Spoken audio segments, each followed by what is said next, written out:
Olá, seja muito bem-vindo à nossa devocional. Nós estamos estudando o livro de Lucas e a gente vê que Jesus, ele curava leproso, curava paralíticos, curava todos que vinham e ele ministrava a palavra de Deus para toda aquela multidão que vinha para ouvir. E nós estamos hoje no capítulo 5 de Lucas, versículo 17 a 26, começa assim: Ora, aconteceu que num daqueles dias estava ele ensinando, ele estava em Cafarnaum, e achavam-se ali assentados fariseus e mestres da lei, vindos de todas as aldeias da Galiléia, da Judéia e de Jerusalém. E o poder do Senhor estava com ele para curar. O poder de Deus estava sobre Jesus para ele curar as pessoas que o procuravam. Coisa tremenda acontecia ali. E sabe, vieram uns homens carregando um paralítico, só que procuravam colocá-lo na presença de Jesus e diz que não conseguiam. Então eles subiram no eirado, era um pátio, era uma varanda que tinha em cima da casa, e ali eles desceram, e por entre os ladrilhos, eles teceram Jesus, o paralítico, e Jesus, vendo aquela fé, disse: homem, estão perdoados os teus pecados. Os escribas e os fariseus ficaram muito irritados. Como assim? Quem é esse que diz blasfêmia? Quem pode perdoar os pecados senão Deus? E Jesus conhecia o coração, ele sabia o pensamento de cada um. E ele disse: o que vocês estão arrazoando aí no seu coração, pensando, reclamando no seu coração? O que é mais fácil dizer? Estão perdoados os teus pecados, ou levanta-te e anda? Mas para que saibais que o Filho do Homem tem sobre a terra autoridade para perdoar pecados, disse ao paralítico: eu te ordeno, levanta-te, toma o teu leito e vai para casa. Imediatamente se levantou diante deles e, tomando o leito em que permanecera deitado, voltou para casa glorificando a Deus. Todos ficaram atônitos, davam glória a Deus e, possuídos de temor, diziam: hoje vimos prodígios. Sabe, a gente vê tantos ensinamentos nesse texto. A gente vê, primeira coisa, a solidariedade daqueles amigos, trazendo aquele paralítico para ser curado, com esforço, com dedicação, com perseverança, subiram no eirado e desceram aquele homem para ser curado. Como nós precisamos estar sensível à necessidade do outro.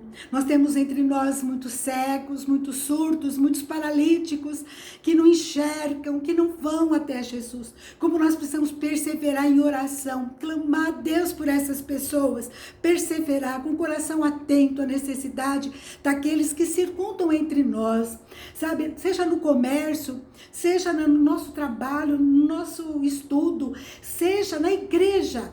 Eu lembro de uma amiga, minha amiga preciosa, o seu neto, desde a sua adolescência, começou a ter maus parceiros, maus companheiros, maus colegas, e ele começou a se envolver com drogas, dizia que Deus não existia e não ia mais na igreja.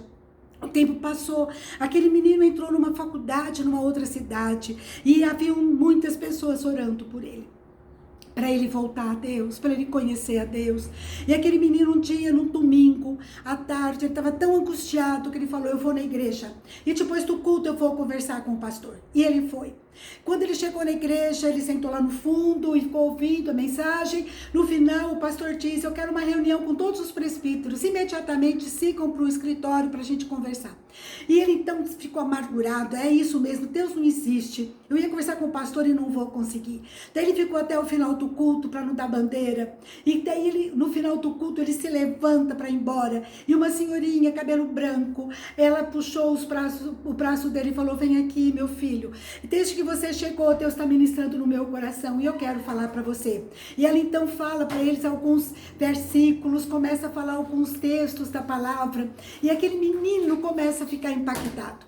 E ele vai para sua casa, e na sua casa ele liga para a avó. Naquela época não tinha celular, né? Ele liga para a avó e fala: vó, Deus falou comigo hoje de uma forma tremenda, Deus existe. Vó, me ensina a voltar para ele, me ensina a caminhar na presença de Deus. Coisa maravilhosa, esse é o nosso Deus. Aquela mulher, ela estava com o coração sensível à necessidade do outro.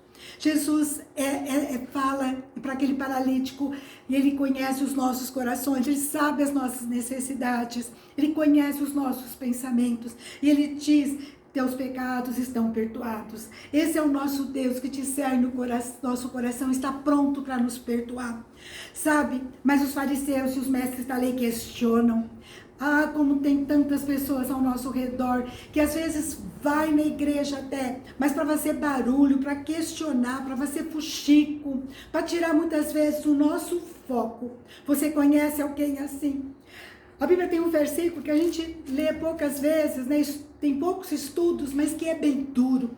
Paulo diz lá, lá em 2 Coríntios, 1 Coríntios capítulo 5, versículo 11 e 12, ele diz assim: mas agora vos escrevo que não vos associeis com alguém que de centos irmão for impuro, ou avarento, ou idólatra, ou maldizente, ou beberrão, ou roubador, com esse tal nem ainda comais.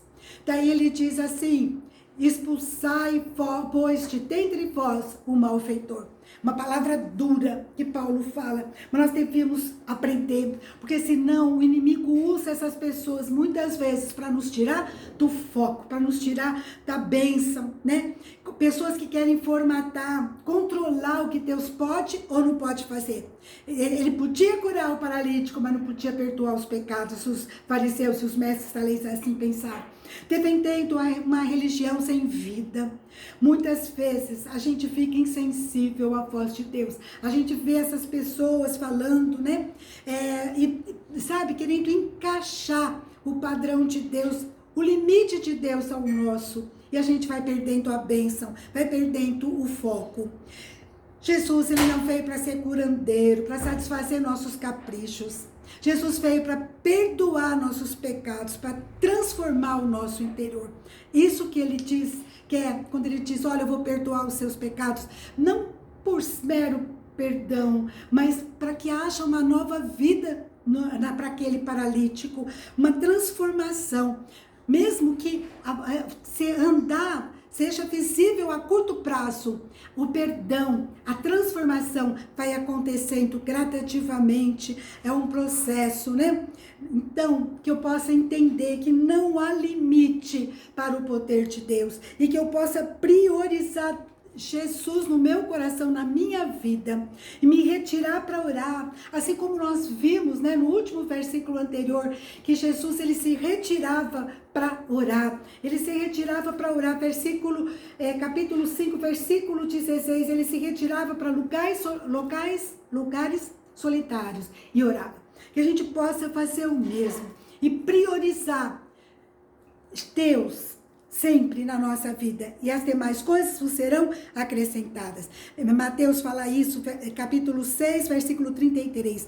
Buscai, pois, em primeiro lugar o seu reino e a sua justiça, e todas essas coisas vos serão acrescentadas. Ele estava se referindo às necessidades básicas de cada um de nós. Amém? Que a gente possa buscar o Senhor, prioridade na nossa vida, é pedir perdão para os nossos pecados, é sermos transformados, e o resto é consequência. As curas físicas, emocionais, espirituais, pouco a pouco elas acontecerão, em nome de Jesus. Amém?